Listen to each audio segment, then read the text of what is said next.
Please give an energetic and warm welcome to the one and only Kapil Sharma.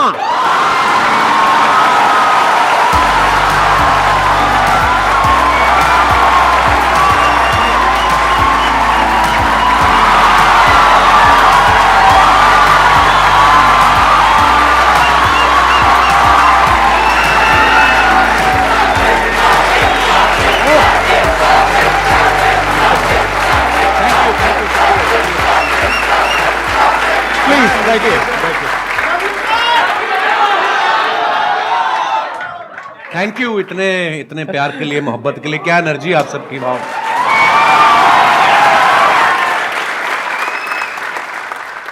मैं तो सोचा था आप मेरे शो पे आएंगे कभी। एक ही बात है, कोई फर्क नहीं। बात है, हाँ। अच्छा, इससे पहले कि ऑडियंस आपसे इंटरेक्ट करे, ऑडियंस आपसे क्वेश्चंस पूछे, मेरे माइंड में एक सीरियस क्वेश्चन है जी। आज से 10 साल पहले आपने अपने करियर की शुरुआत करी थी। मैंने देखा 2013 में कॉमेडी नाइट्स विद कपिल के नाम से आपका शो आया था। आज पूरे 10 साल हो गए हैं। जी सर। तो तब क्या आपने सोचा था कि एक दिन आपको संदीप महेश्वरी शो में आने का मौका मिलेगा?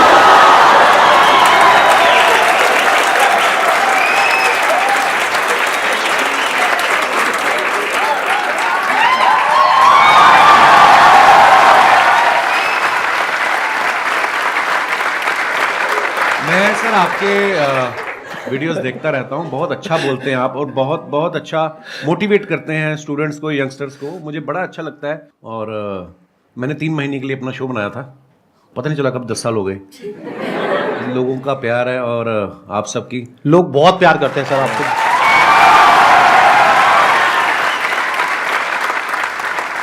चलिए Q&A सेशन शुरू करते हैं। सर आपसे एक्चुअली एक रिक्वेस्ट है कि आप मोटिवेशनल मंच पे आए हैं तो कॉमेडी के वे में थोड़ा मोटिवेट कर सकते हैं। ये संदीप जी से बेहतर कौन करता है? मैंने इतने सारे वीडियोस देखे हैं कि आपको इतनी मोटिवेशनल बातें करते हैं आपके साथ और बीच बीच में आपको हंसाते रहते हैं, तो इसीलिए शायद इनका शो इतना पॉपुलर भी है। Hello Kapil sir. सर मैं आपका बहुत बड़ा फैन हूँ। Thank you brother. मैं आपके साथ 2 लाइन गाना चाहता हूँ। मैं सीरियसली बोलूँ, आपको देख के मुझे कोई गाना नहीं याद आ रहा। सर मेरे को आ रहा है सर, आपको देख के गाना याद। प्लीज आप शुरू करिए। गुलाबी हाय आंखें हाय। जो तेरी देखी, शराबी ये दिल हो गया, संभालो मुझको ओ मेरे यारो, संभलना मुश्किल हो गया। गुलाबी आंखें जो तेरी देखी, शराबी ये दिल हो गया। वाह, बड़े एनर्जी यार, क्या बात है। बहुत बढ़िया।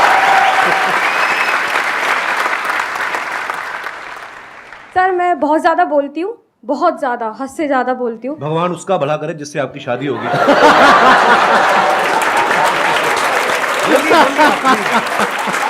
Happy women's day. Thank you sir, thank you so much. मेरे को ये पूछना है सर, गुड लिसनर कैसे बन सकती हूँ मैं? चुप रह के।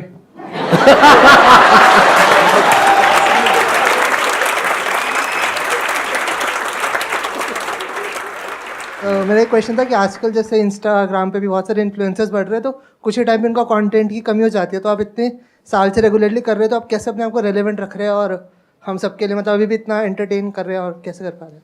मुझे ऐसा लगता है आज से जब 15 साल 16 साल पहले जब नेशनल टीवी पे हिंदी में काम शुरू किया था, तो मेरे खुद के दोस्त बोलते थे कॉमेडी बड़ी हो चुकी है, अब नहीं होगी। मैं कहा ऐसे तो सांस भी बड़े ले चुका है ना। तो मुझे ऐसा लगता है कि जब तक दुनिया है, जब तक हालात हैं, हर रोज़ कुछ ना कुछ आपकी ज़िंदगी में घटता है। आप न्यूज़ चैनल लगा के देख लो, हर जगह आपको कोई ना कोई नई चीज़ें मिलती हैं। तो जब तक ये सब होता रहेगा, ह्यूमर भी आता रहेगा। हाँ, मेहनत लगती है, पर हाँ, जैसे ये जो आपकी एनर्जी देखी, जो आप लोगों का प्यार देखा, तो ये हमें मोटिवेट करता है और मेहनत करने के लिए।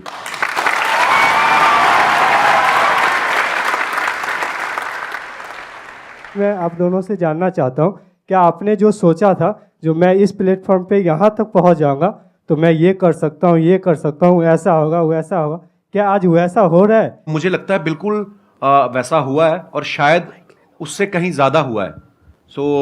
मैं बड़ा फॉर्चुनेट हूँ, मैं बड़ा ब्लेस्ड हूँ और मुझे ऐसा लगता है कि जितना सोच के आए थे उससे कहीं ज़्यादा मिला है। पर हाँ, वो मेहनत करते रहना चाहिए आपको, क्योंकि उसका कोई अल्टरनेट नहीं है। आज भी मैं अपने शो के लिए उतनी ही मेहनत करता हूँ, आज भी मैं अपनी टीम के साथ बैठता हूँ। मुझे तो ऐसा लग रहा है कि जो मैंने सोचा था शायद उससे ज़्यादा ही हो रहा है। देखो बेसिकली क्या होता है कि जब हम किसी भी काम को शुरू करते हैं ना, तब हमने ऐसा नहीं सोचा होता कि इतने टाइम बाद ऐसा होने वाला है। अब अगर इन्हीं का एग्जांपल देखा जाए, जब आपने शुरू किया था तब आई एम 100% श्योर आपने ऐसा सोचा भी नहीं होगा कि एक दिन मेरा शो होगा, ये होगा, वो होगा। Never. ऐसा कुछ कभी नहीं सोचा था नहीं, आपने? मुझे था कि इसमें देख तो एपिसोड में भी आ गया ना मैं, हाँ, हाँ। तो अपने लाइव शोज लगने शुरू हो जाएंगे हाँ। और बस मजा करेंगे। फिर उसके उस सीरीज के विनर हो गए। हाँ। फिर उसके बाद दूसरे शोज ऑफर होने लग गए और उसके बाद फिर लगा कि यार एक ऐसा शो बनाते हैं जिसमें सारे एलिमेंट्स हों ये, और वाकई इंसान कभी नहीं सोचता। और फिर उसके बाद में इनका शो हो गया और इतना शो भी अच्छा खासा चलने लगा, करने लगा। उसके बाद में मूवीज में आ गए। अब अभी इनकी एक और एक मूवी आने वाली है। प्रोड्यूसर बन गए, फ्लॉप हुए, खतरनाक बड़ी सारी चीजें होती हैं। और अभी भी आपकी एक मूवी आने वाली है नेक्स्ट। अभी भी देखो, अभी जो मूवी आ रही है सीरियस मूवी है, मतलब सीरियस इन द सेंस कि मैं ऑलरेडी जो टीवी पे कर रहा हूँ उससे बिल्कुल अलग है, तो लोग उसमें भी बड़ा हैरान पाओ अच्छा लगा आ रहा है। हालांकि जो मेरे जानने वाले हैं, जो मेरे दोस्त हैं, जो करीबी हैं, उनको कोई वो नहीं हुआ शौक, क्योंकि उनको पता था कि I am very good actor. तो बिल्कुल संदीप जी ने सही कहा, बहुत सारी चीजें होती जो हम लोग हमारे बियॉन्ड में हमने एक्चुअली नहीं सोची होती। इसको आप इस तरीके से देखो कि जैसे जैसे हम लाइफ में आगे बढ़ते हैं ना, तो हमारी जो विजन है वो बड़ी होती है। बिल्कुल। जब अभी अगर आप अपनी बात करो तो आपकी विजन इतनी सी है, तो आपको लग रहा है कि मैं बस इतना ही कर सकता हूं। जब वहां पहुंच जाओगे तो विजन और बढ़ जाएगी। फिर एक ऐसा पॉइंट आ जाता है जब विजन आपकी 360 डिग्री हो जाती है, तब आपके अंदर से आने लग जाता है कि यार मैं कुछ भी कर सकता हूं।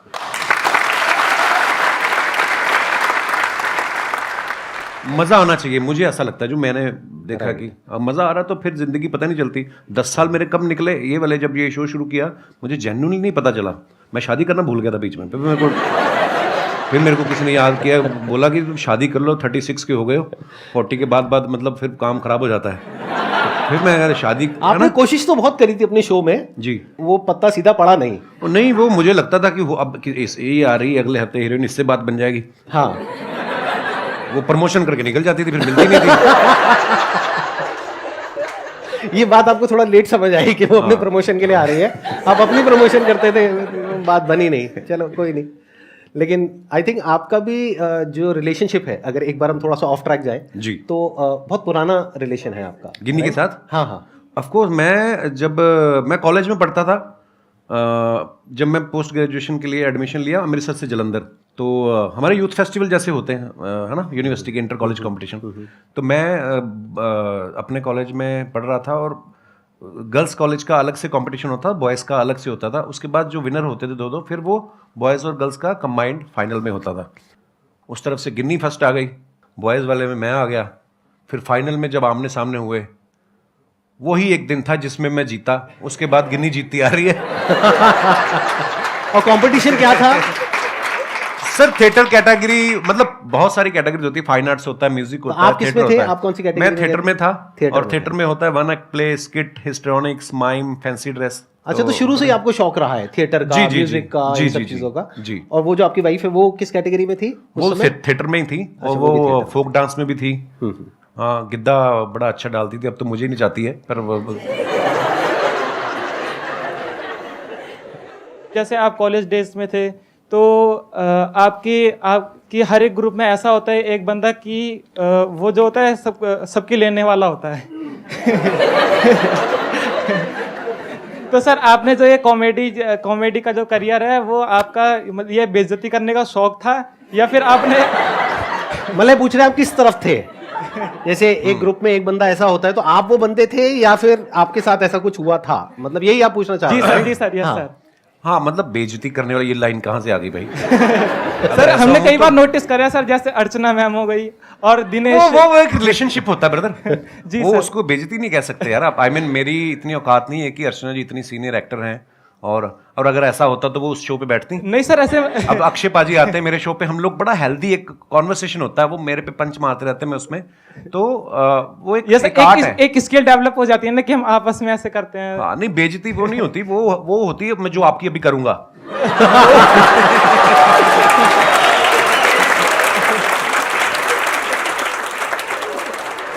मैं स्कूल में ऐसा नहीं था, बिल्कुल कॉलेज में भी ऐसा नहीं था।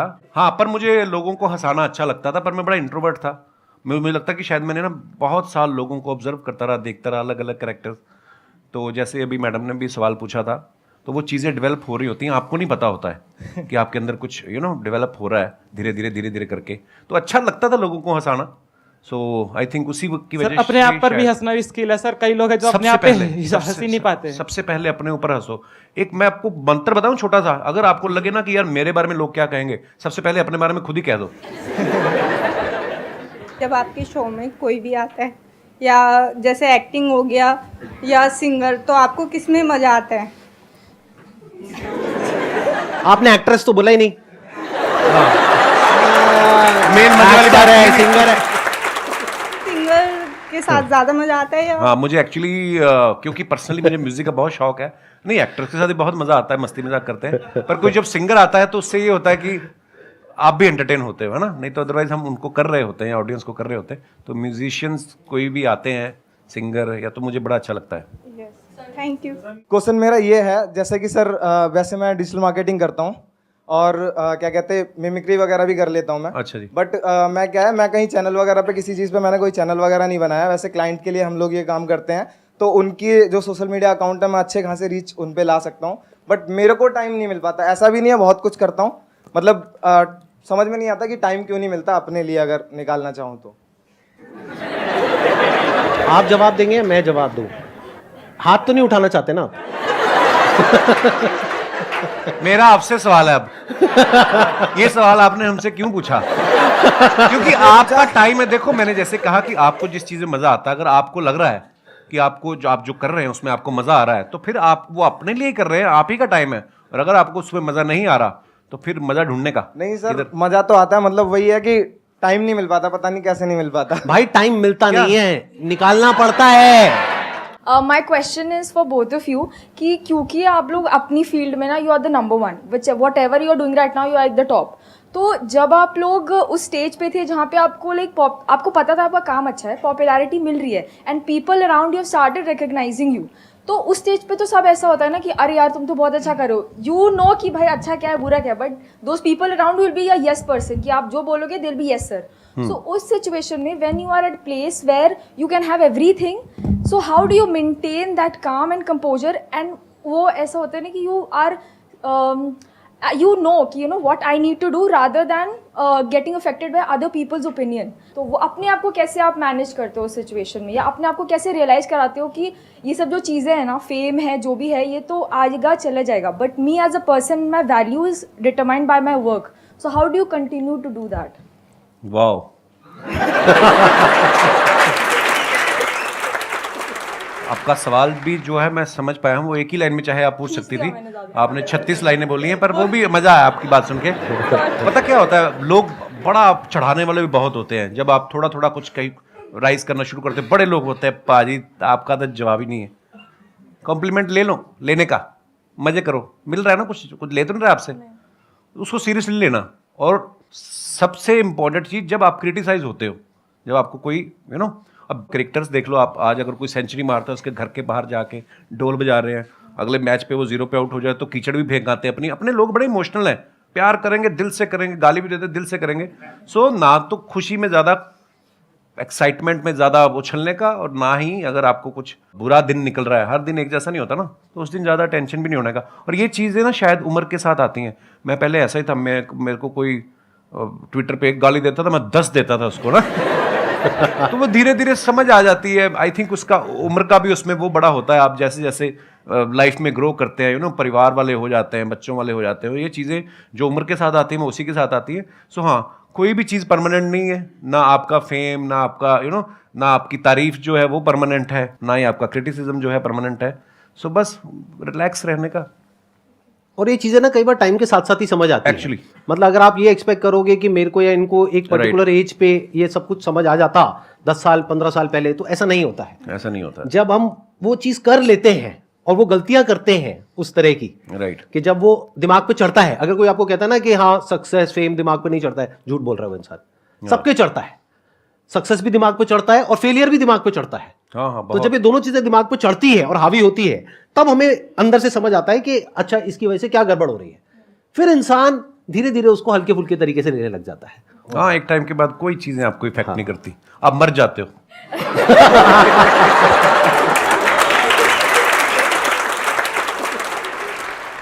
मेरा एक ही क्वेश्चन है, हम खुद का बिजनेस कर रहे हैं, कुछ भी कर रहे हैं, हम कैसे टीम बिल्ड करें, उनके अंदर कैसे लॉयल्टी लेके आए, हम कैसे पता करें उनके दिल के अंदर हमारे लिए मतलब बहुत ज़्यादा लॉयल्टी है, मतलब समर्पण है हमारी कंपनी के लिए, हमारे लिए, हमारे टीम मेंबर के लिए।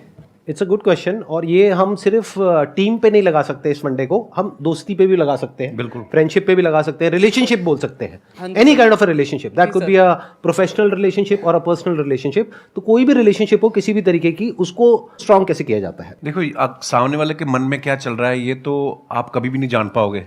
अगर आपको ऐसी कोई शक्ति मिल जाए तो तुम बिजनेस छोड़ के तुम तो लड़कियों के पीछे लग जाओगे कि मुझे तो पता है इसके दिमाग में क्या चल रहा है। सो देखो, ये शक्तियाँ तो मुझे नहीं पता कहाँ से आती हैं, हाँ, लेकिन आपको कहीं ना कहीं अंदर से पता चल जाता है कि कौन मेरे लिए अच्छा सोच रहा है। अच्छा, ऐसा भी नहीं है कि जो आज आपके लिए अच्छा है वो आज से 5 साल बाद हो सकता है उसके मायने बदल जाएं, उसकी आपसे एक्सपेक्टेशन अलग हो जाएं। जो मेरे भी बहुत ऐसे मेरे दोस्त हैं, आज भी मेरे वही दोस्त हैं स्कूल कॉलेज के, पर कई दोस्त ऐसा भी होता है कि वो आपसे कुछ और उम्मीद करने लग जाते हैं। यू नो, समय बहुत बड़ी चीज़ है, समय के हिसाब से आपके विचार भी बदलते हैं, सब कुछ होता है। पर हाँ, अगर आपको ये जानना है कि ये मेरे लिए कितना लॉयल है तो ये सोचना छोड़ दो, आप अपना 100% उसको दे दो। जब वो देखेगा कि आप उसको कितनी मोहब्बत से इसको ट्रीट कर रहे हो तो वो सेम शायद बदले में आपको ऐसा मिलेगा। तो इसको हम पढ़ते भी आए हैं कि आपके ही कर्म आपके आगे आते हैं। मुझे ऐसा लगता है आप जब अपना 100% देते हो किसी को विदाउट एनी एक्सपेक्टेशन, आपके अंडर जो काम करते हैं जो भी, उनको अगर आप बहुत मोहब्बत देंगे तो शायद वो भी आपके लिए लॉयल ही होंगे। मेरा अपना टेक ये है कि अच्छे टाइम में कभी भी एक रिलेशनशिप की पहचान नहीं होती है। एक्चुअली अच्छे टाइम में तो सब अच्छे हैं, दोस्त भी अच्छे हैं, रिश्तेदार भी अच्छे हैं, टीम वाले भी अच्छे हैं, सब कुछ अच्छे हैं। जब बुरा टाइम आता है तब क्या आप उसके साथ में खड़े हो या नहीं खड़े हो, और पूरे दिल से, उससे रिलेशन पक्का हो जाता है।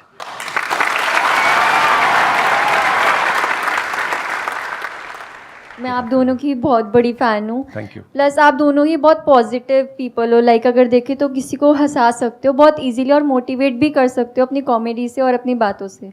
सब अग्री करेंगे कि हम कोई भी काम स्टार्ट करते हैं तो हम बहुत इम्पेशेंट हो जाते हैं उस चीज़ को लेके।